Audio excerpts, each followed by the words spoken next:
Shalom Aleichem, welcome back to Kol Roy Yerushalayim. We're holding over here a few minutes of Chizuk on the weekly parsha. The parsha we're holding by is Parshas Emor.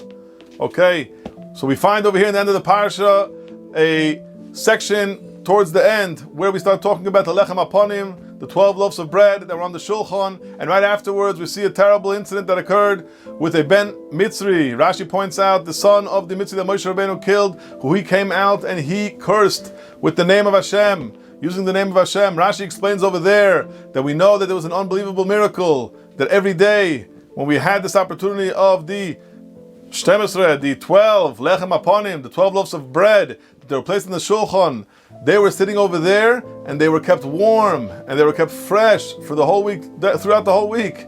And this person came and he said that this is a terrible thing, you're eating cold and stale bread.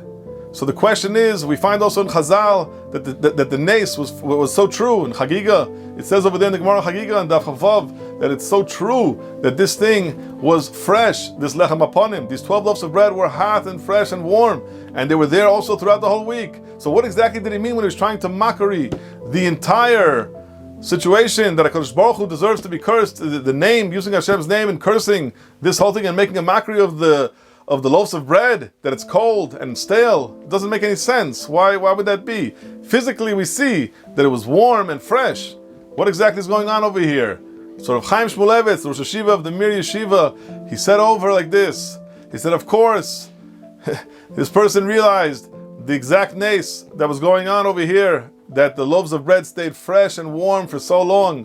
But what happens is, and what happens to him, and what happened to him, and what happens to many of us, is that even when we see the open miracles, we still mock, we still forget about them, we still look at other things, and we say, no, this thing went wrong, and that thing went wrong, and everything else is not good, everything is negative, and not recognizing the open miracles that are going on in front of our face every single day. That's exactly why he came out and did that terrible incident by using Hashem's name and putting it with a klala, a terrible thing, not even recognizing an open miracle that stayed in front of him. Rav Chaim Shmulevitz said in 1967, when Klal Yisrael was here in Eretz Yisrael, and they thought the worst was coming and the worst was going to happen, and they didn't even know how to prepare for what was going to be. Rav Chaim Shmulevitz said, all of a sudden, Klal Yisrael so different. In 6 days, the 6-day war happened. Nace after nace, soldier after soldier that could have chas v'shalom been hurt, all of a sudden was saved and was in good position, good situation, Baruch Hashem.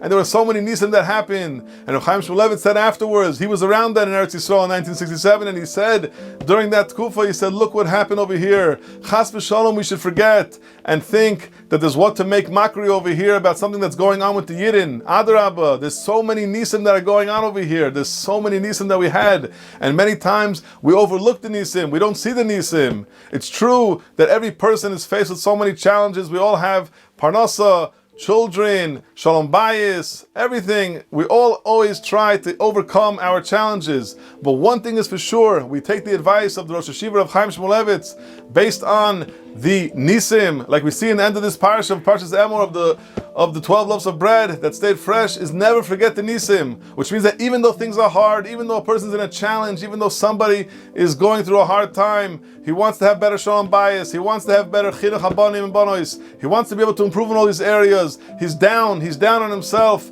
What exactly is going on? The best way to try to get yourself back up is to remember all the nisim. Like we say in Nishmas Kol Chai, there's so many alfei toivos that HaKadosh Baruch Hu is doing for all of us.